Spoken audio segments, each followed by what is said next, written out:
Hello friends, आज हम जो बात करने जा रहे हैं उसमें मैं आपको ये क्वेश्चन पेपर है open elective paper general studies 2022। अभी एग्जाम फिनिश हुए हैं और आप सब ने ये क्वेश्चन किए हैं।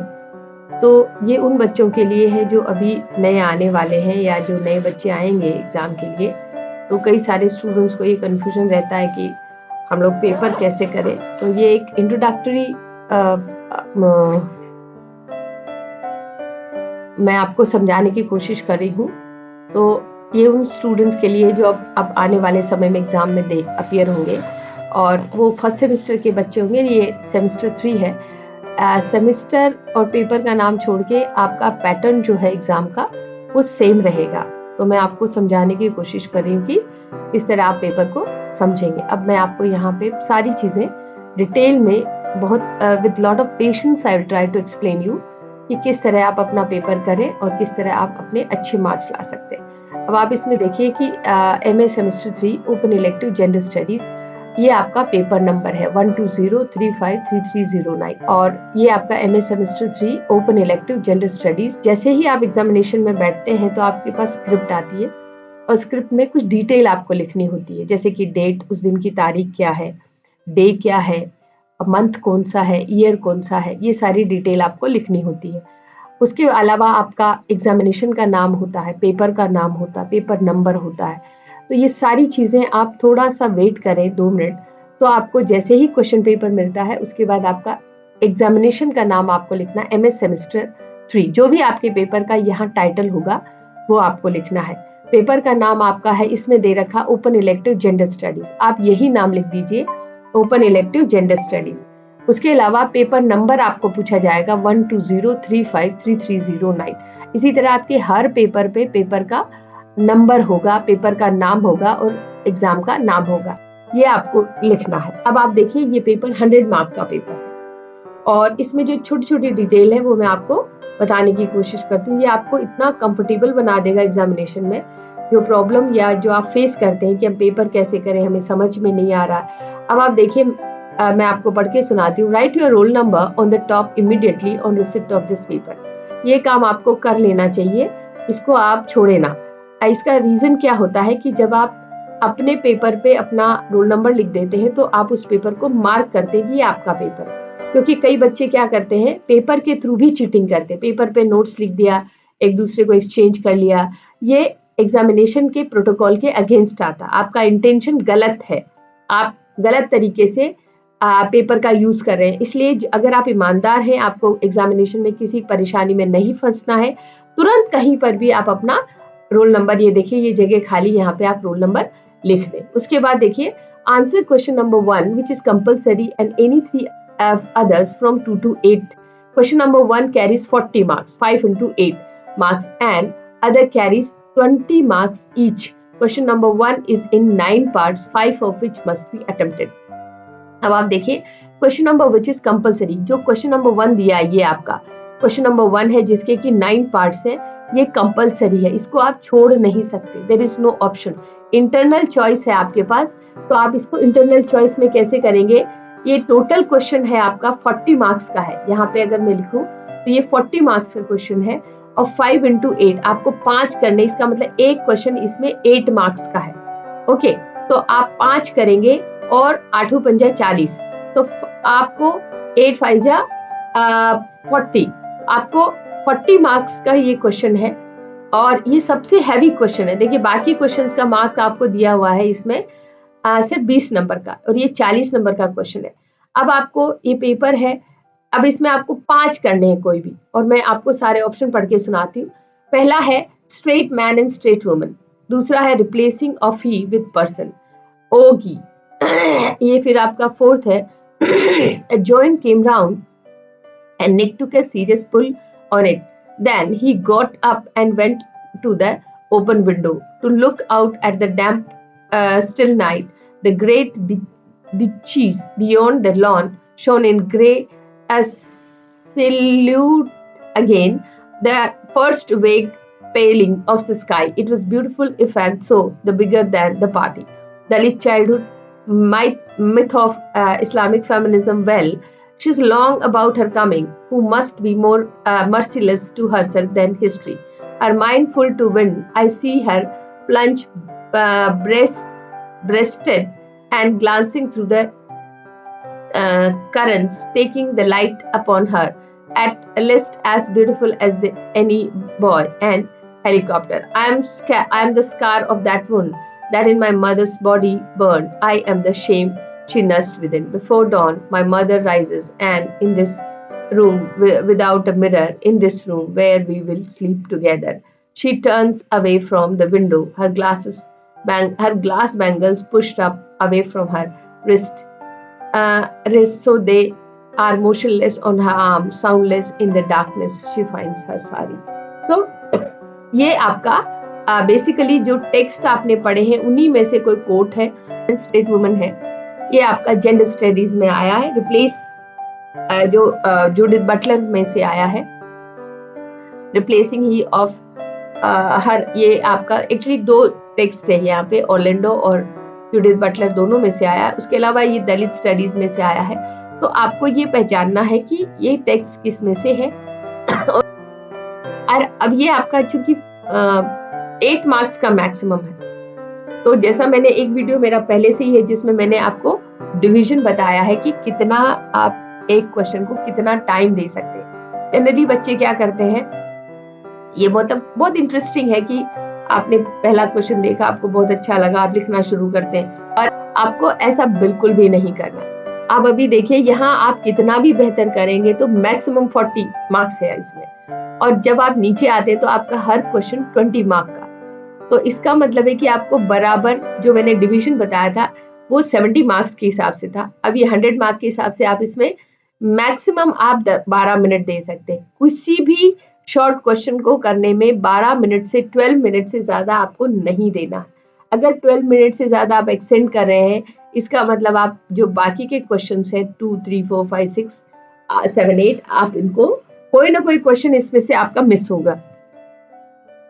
आप कितना ही आपका जितना बेहतर आपको आता है उसको ज्यादा ऑर्गेनाइज करके सिस्टमैटिक तरीके से फिनिश विद इन 12 मिनट। आप इसमें से मे बी 1, 2, 3, 4, 5 आप कर रहे हैं, 12 मिनट से ज्यादा घड़ी का टाइम देखिए, एकदम वॉच स्टॉप वॉच लगा के 12 मिनट से ज्यादा आपको देना ही नहीं है किसी भी हाल में।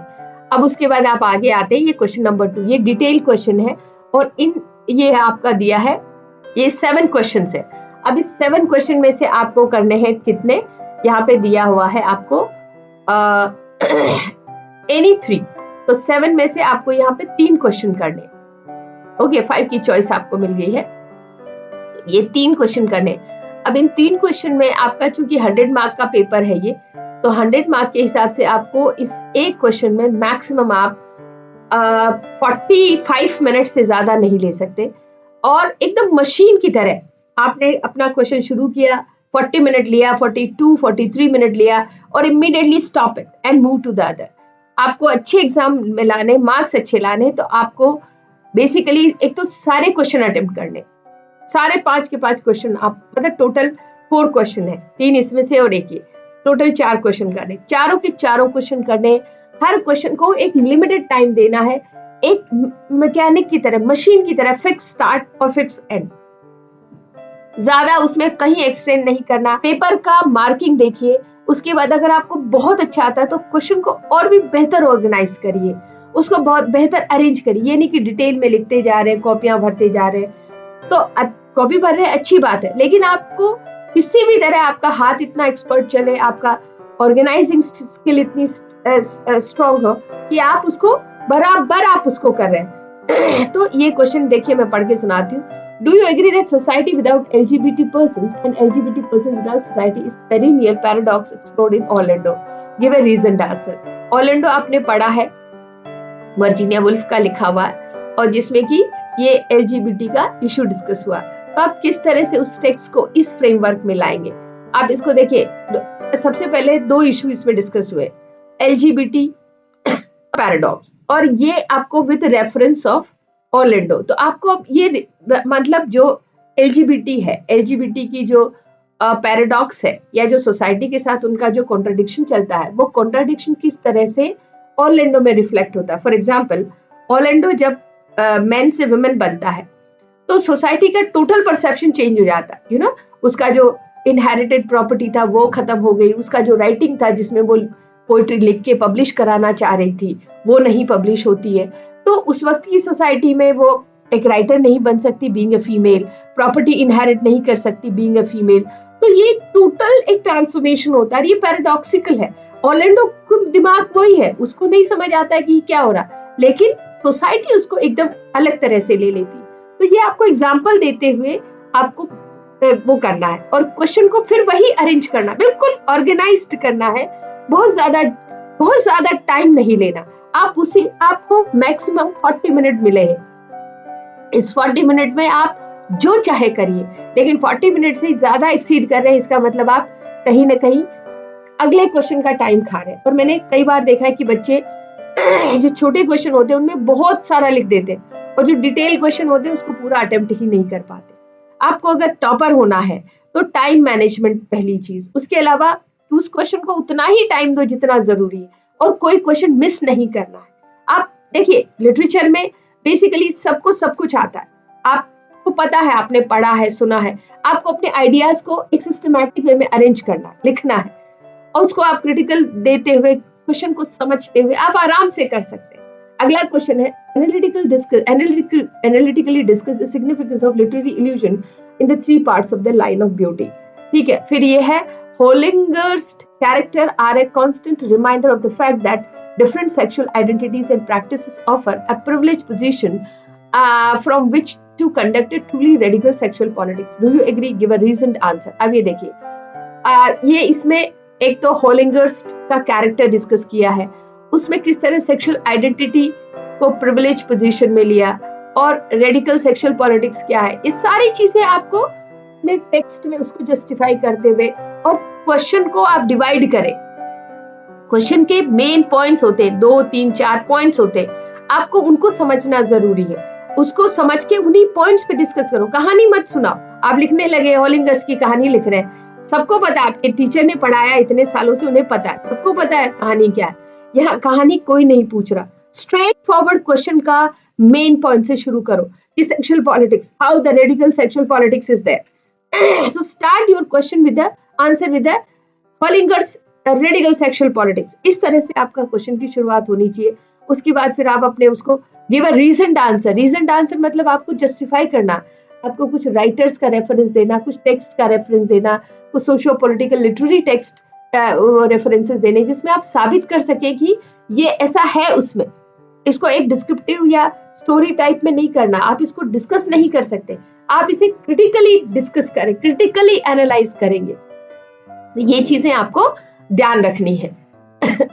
ठीक है, अब उसके बाद आ गया men just can't relate to how difficult it is to be a woman. Critically analyze the statement in the light of Nafisi's reading Lolita in Tehran. अब लॉलिता इन तेहरान क्या है ये आपको पता होना चाहिए। Again, don't tell the story, कहानी नहीं बताना है, कहानी कोई नहीं सुनना चाहता। लॉलिता इन तेहरान में वो क्या कहना, क्रिटिकल क्या है उसका, क्या कहना चाह रही है।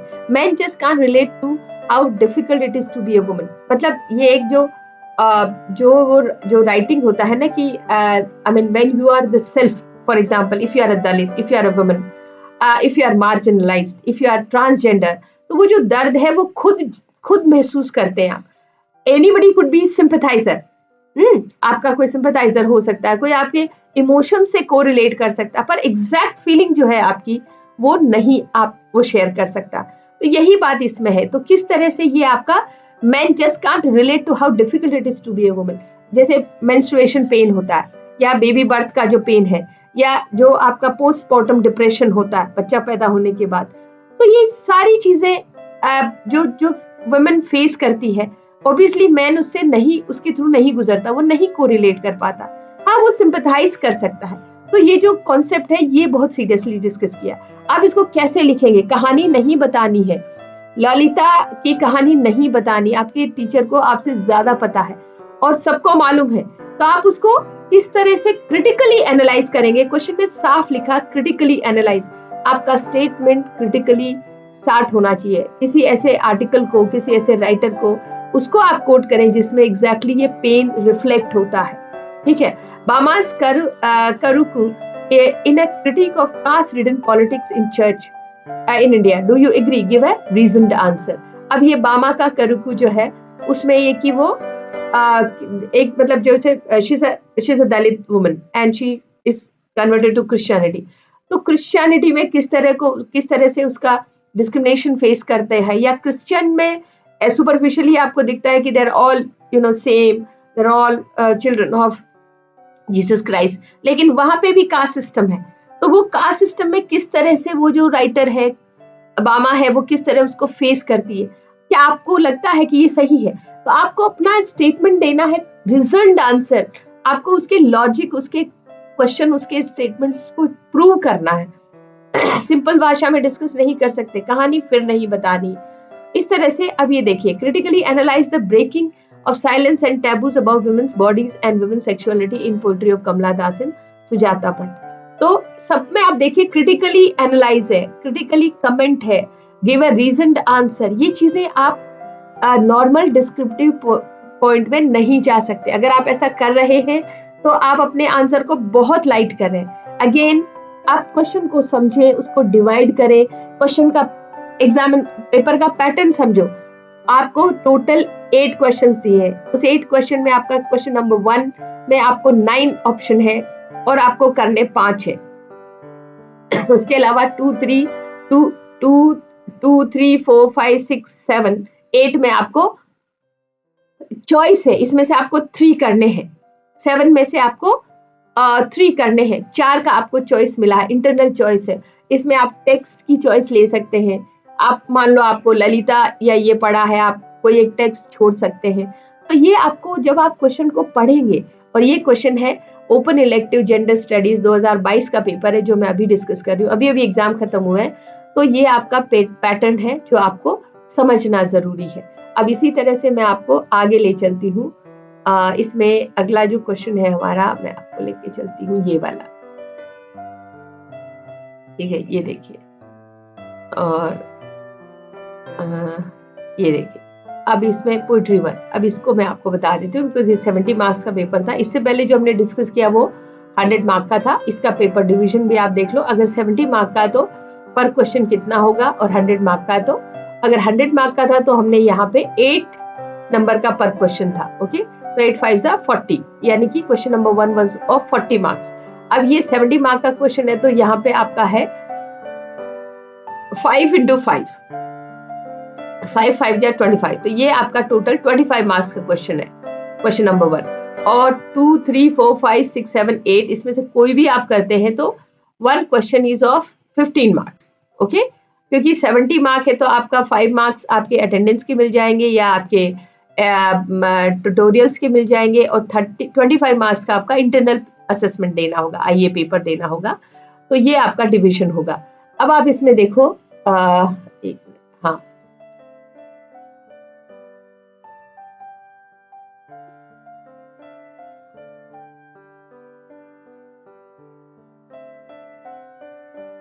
है। अब ये देखो, आप मैं आपको यहाँ पे थोड़ा सा ये करके दिखा देती हूँ। अब आप ये देखिए, ये है एमए सेमेस्टर 3 पोइट्री 1, और ये पेपर नंबर 120352304। आपके स्क्रिप्ट में जो पेपर नंबर लिखा जाता है वो ये नंबर लिखना है, पेपर का नाम होता है पोइट्री 1 ये लिखना है, और एग्जामिनेशन है एमए सेमेस्टर 3 इंग्लिश। ओके, ये लिखना है। 70 मार्क्स का पेपर है, टाइम 3 आवर्स है। Right your roll number on top immediately on receipt of this question paper. अब क्वेश्चन है, 1 क्वेश्चन है 5 into each, 5 into 5 means 25 marks each, 5 marks each and total 25 marks question. Second question is 15 marks, out of 2 3 4 5 6 7 8 में से आप कोई सा भी 3 question कर सकते हैं, आपको इंटरनल चॉइस है। ओके, 7 में से आपको 3 करने हैं, यानी कि 4 एक्स्ट्रा क्वेश्चन है जो आप कर सकते हैं। अब मैं आपको पढ़ के सुनाती हूँ। अब यहाँ पे थोड़ा नोट पढ़ लेते हैं। Answer question number 1 which is compulsory, and any 3 others from 2 to 8. Question number 1 carries 25 marks, 5 into 5 marks, and the other carry 15 marks each. Question number 1 is in 9 parts, 5 of which must be attempted. Note, the maximum marks printed on the question paper are applicable for the students of regular college category A. These marks will however be scaled up proportionately in respect to the of the students of NCWeb at the time of posting of award for compilation of results. अब क्या है, देखिए NCWeb के बच्चों को tutorial नहीं होता है, तो NCWeb के बच्चों के लिए ये पेपर 100 मार्क का होगा और आपके लिए ये पेपर 70 मार्क्स का, क्योंकि आपको 5 मार्क्स ट्यूटोरियल का मिलेगा, 25 मार्क्स आपको इंटरनल असेसमेंट पेपर का मिलेगा। तो NCWeb के लिए यही क्वेश्चन 8 मार्क का होगा, पर क्वेश्चन 8 मार्क का होगा, और ये क्वेश्चन नंबर 1 40 मार्क्स का सेम, और ये क्वेश्चन बड़े क्वेश्चन 20 मार्क के हो जाएंगे। ये आपको 15 का है जो उनका 20 का होगा। और ये NCWeb के बच्चों के लिए स्पेशली मैं कहना चाहूंगी, आप ध्यान से सुनो, आपको जो क्वेश्चन नंबर 1 है जिसमें कि यहाँ पे 5 into 5 दिया है, वो आपका 5 into 8 होगा। एक क्वेश्चन आपको 8 मार्क का करना है, तो आपको ज्यादा टाइम देना। अगर रेगुलर के बच्चे इसमें 10 मिनट स्पेंड कर रहे हैं तो आप इसमें 12 मिनट लगाइए, और इसमें अगर रेगुलर बच्चे 40 मिनट स्पेंड कर रहे हैं तो आप इसमें 42 मिनट लगाइए, आपको एक्स्ट्रा टाइम देना। अब ये क्वेश्चन मैं पढ़ देती हूँ। Discuss answer in about 250 words each any 5 of the following.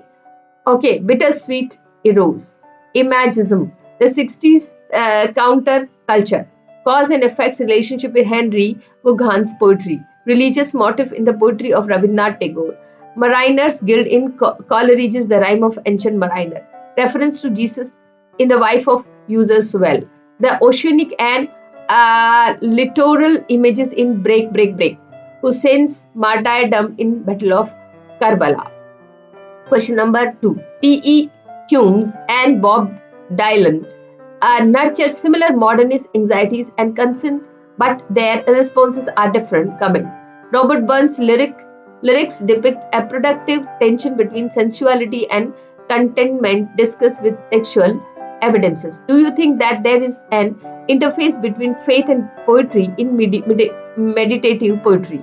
Substantiate your argument with the reference for prescribed poems. Critically comment on the meditative tropes in the poems of Hopkins. Substantiate your answer with the reference from the windower and candle indoors. We can read Goethe's All Thing as good example of the uncanny or the return of the repressed. Substantiate your answer in the suitable example from the ballad. Discuss how, while modernizing some of the tropes of pastoral elegy, Auden also utilized the form of elegy to both condemn and appreciate Yeats.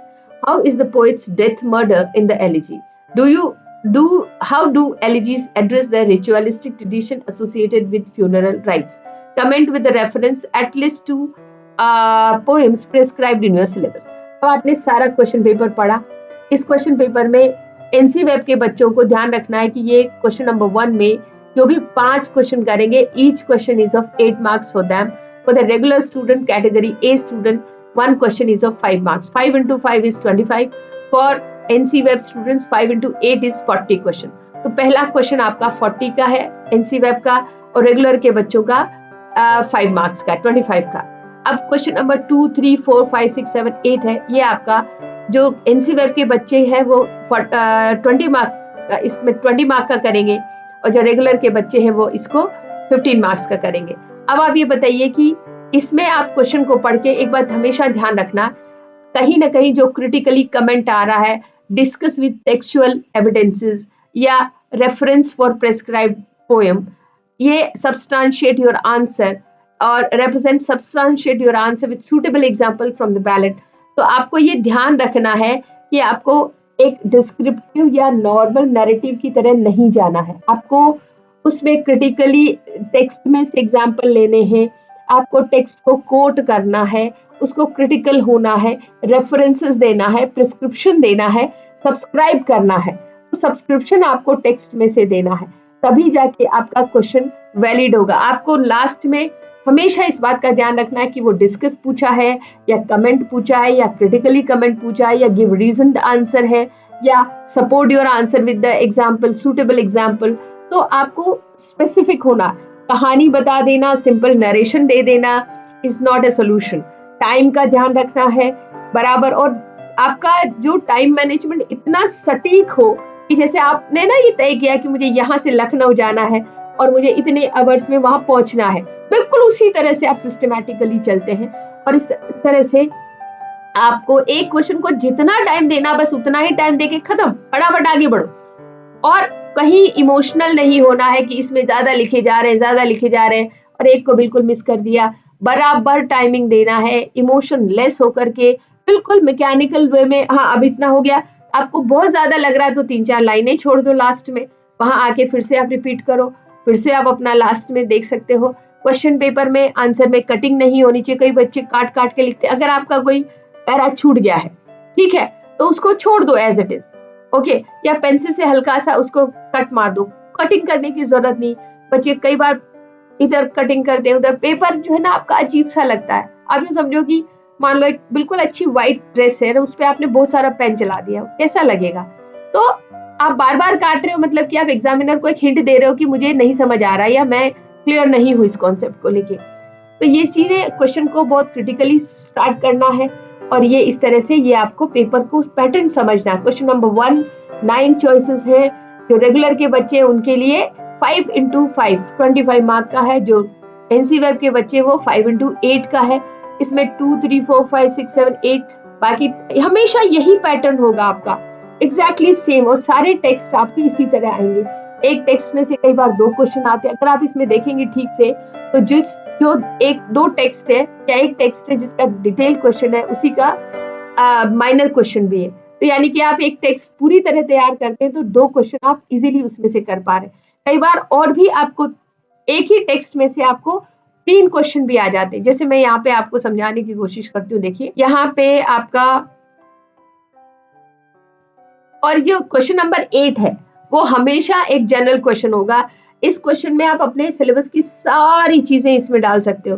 देखिए, how do elegies address the ritualistic tradition associated with funeral rites, comment with reference to at least 2 points prescribed in your syllabus. अब elegy है वो मुझे लगता है, देखिए elegy Orton की elegy है या और भी बहुत सारा आपने पढ़ा है, तो एक कॉमन रेफरेंस के थ्रू आप इसमें दे सकते हैं। लेकिन क्वेश्चन की स्टार्टिंग कॉमन नहीं होनी चाहिए, वो क्रिटिकली होनी चाहिए, विद रेफरेंस होनी चाहिए, विद कमेंट होनी चाहिए, with specific prescription from your text होनी चाहिए। तो ये आप ध्यान रखेंगे। पेपर का पैटर्न एक बार फिर से देख लो, ये सारी चीजें एक बार समझ लो, ये आपको एग्जाम में बहुत हेल्प करेगा। ठीक है, मैं अपने वीडियो को यहीं बंद करती हूँ और उम्मीद है आपको ये पसंद आया होगा। मेरे चैनल डॉक्टर अंजू गुरावा को सब्सक्राइब करें और आप लिखें मुझे कि क्या, आप कमेंट जरूर लिखें कि क्या ये जो मैंने वीडियो डाला आपको हेल्प किया, आपको पेपर समझने में इजी हुआ। अगर हुआ है या कौन सी कमी रही, मैंने क्या चीजें मिस कर दी, क्या गलती मुझसे हुई, आप मुझे कमेंट करके बताएंगे तो मैं वहां पे अगली वीडियो में आपके लिए इम्प्रूव करके मैं कोशिश करूंगी फिर से डालने की। तो थैंक यू सो मच, और वीडियो को लाइक करें, शेयर करें, सब्सक्राइब करें, अपने फ्रेंड्स में भी इसको भेजो। यहाँ दिल्ली यूनिवर्सिटी नहीं तो और जहाँ भी यूनिवर्सिटी है वहां पे भी आप भेजिए, जिसमें बहुत सारे हमने, और कई बार होता बच्चे और भी बच्चे आना चाह रहे हैं, वो भी इस चीज को समझ सकते हैं। तो थैंक यू, जय हिंद, जय भारत।